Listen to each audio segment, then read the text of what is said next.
معرفة.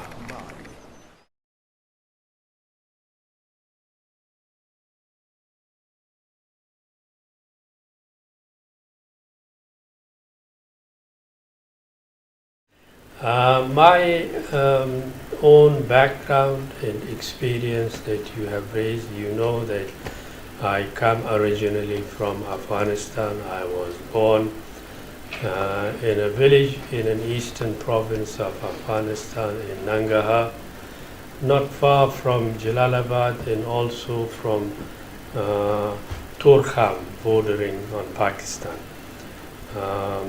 I'm bilingual by origin. I speak Pashto, which is my mother tongue, but I went to school in Dari, which is the Afghan version of Persian, and went to school in different places, in Jalalabad, and then in Paktia. My father was a senior judge there. Then in Kabul, in Habibi Alisi, which is quite well known. I completed my schooling. There was some government scheme that the Ministry of Planning in Japan operated. And through that I got a scholarship to pursue my postgraduate studies in London, applied to be admitted to London School of Economics, and they did not recognize my degree, despite the fact that it was first class honors, top marks, everything. They did not recognize it. So I was asked to do a few papers attached to a professor. After about 6 or 7 months, I got a kind of approval. Pushing my case. Still in the new environment of, contacts in those days were not as intensive. Now Afghanistan is an open book in positive ways and also negative ways.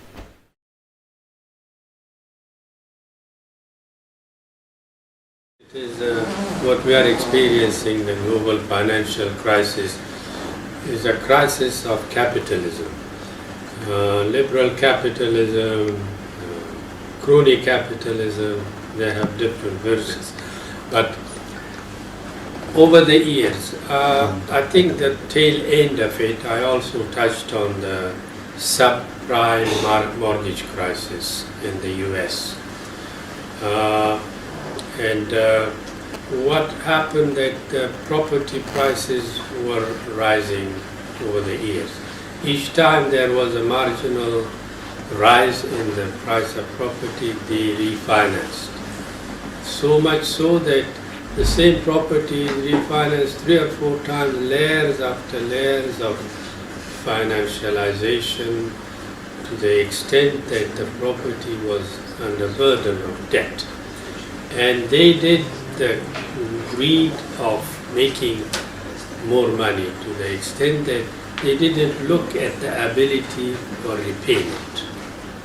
They didn't bother about that. This the kind of the euphoria and exuberance that took over the market.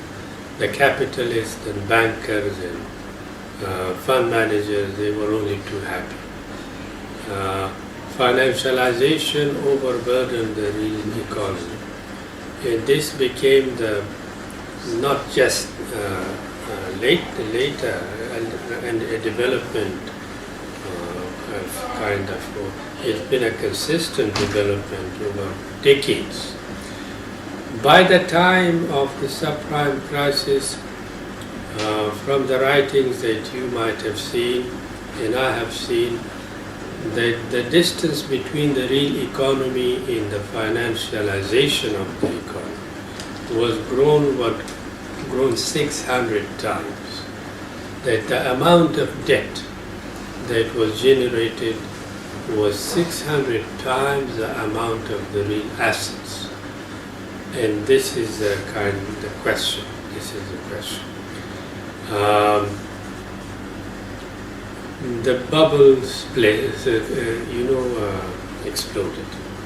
And the rest of it is, of course, history we have seen. But the strange part of it is that we had one crisis in the 97, 98. The next came 10 years later. And after that, now it's getting shorter and shorter, the gap between the crises. And the one that we are experiencing in Europe is again a crisis of debt. Now, earlier it was individuals, now it's the states and the system as a whole, to the extent that it is now putting the credibility of economies and of the whole system into serious questions. Whether the ripple effects of this, we say that Southeast Asian economies, they had the shock in 97, 98, and they tried to improve the banking system, the financial system, the debt size was reduced and so on. Good work was done, but they are not in the dominant position. They still are the receiving end of the tide of instability. But the worst part of it is that poverty is increasing. The general society, the storyline goes, it is privatization of profit and socialization of loss. And it is inherently unjust and unfair that the poor suffers, but on the side of the capitalists and the exploiters, the distance between the haves and the have-nots has been growing throughout 20th century, especially after the wars. At one time we used to hear that the lowest and the highest paid were 30 times the gap, but now it's more than 100, say 200 times the pay gap. It cannot stand to the kind of either logic or humanity or to the sense of fairness. And this is where we see that things are different in Islamic finance. Islamic finance cannot tolerate or proceed over debt. There are internal limits. For one thing, Bay' al-Dain is actually prohibited. You cannot proceed over debts if debt dominates both sides of the bargain.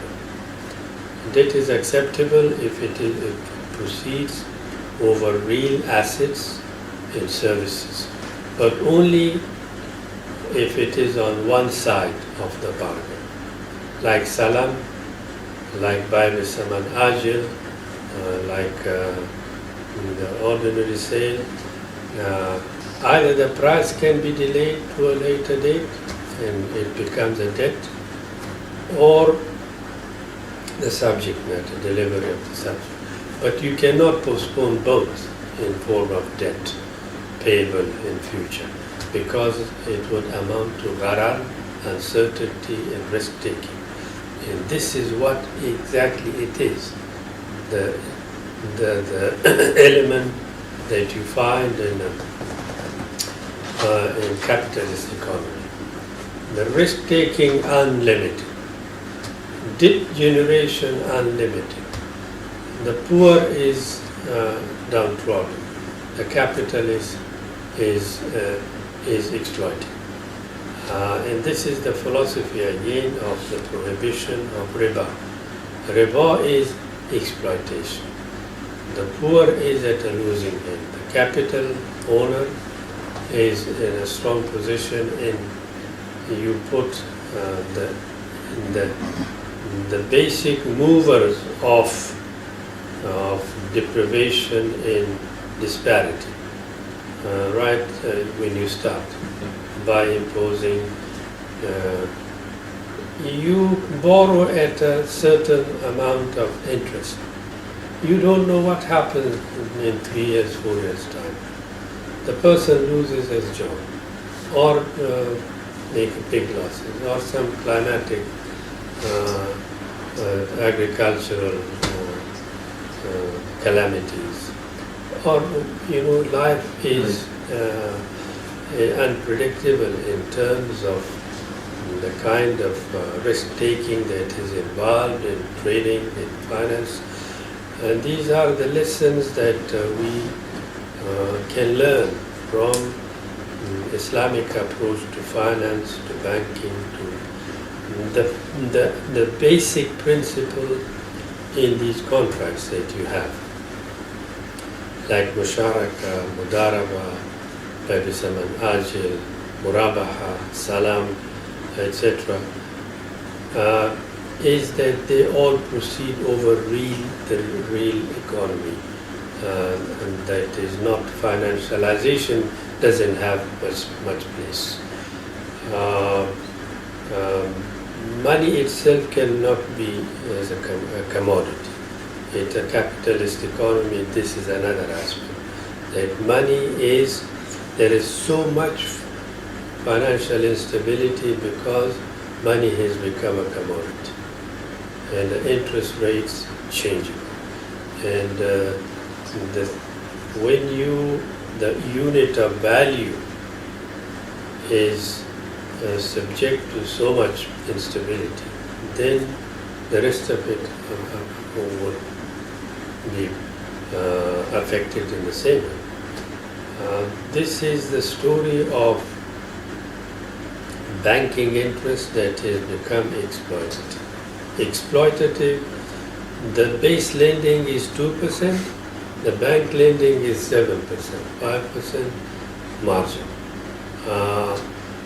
The kind of leverage that you allow in the future trading and other lines of trading is 1 to 40 times in this, what it is called, fractional reserve banking. The bank has $1, but it is allowed to generate money 40 times over. This is what we are up against, that it is not only rarar, but it is fraudulent. The customer's money is placed in hazardous trades without the customer's approval, without the customer's involvement, if the customer does not even benefit from it. And when the time comes for loss, it's the first time the customer. The other is that the bankers don't share loss. They only make profit. That is the nature of interest. Right. They don't share loss. Islamic banking proceeds over the idea of profit and loss sharing.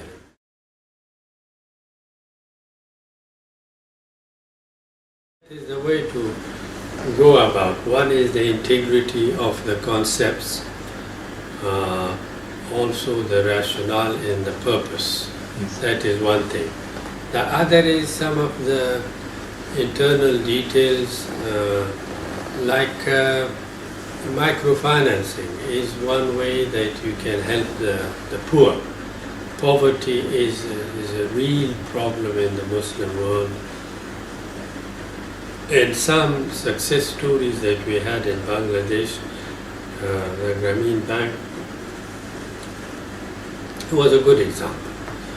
And the repayment rate was 95–98%. It's much better than the non-performing loans in the conventional system. And those people were enabled to set up a business or to, if they were doing some farming, to buy some equipment and eventually to own. And this is, you can only go piecemeal. You cannot really make the whole country rich all at once. That is not, no one can do it. But there are ways of how you go about it. so far in the Islamic banking system, we don't have that. There are one or two cooperatives and Amana Ikhtiyar in this country, and they are doing certain things. Maybe good things, but only a marginal kind of, only a small number of people can be serviced by. So what we need to do is to make it mainstream. The Islamic banks to have microfinance in their profile is a requirement, significant.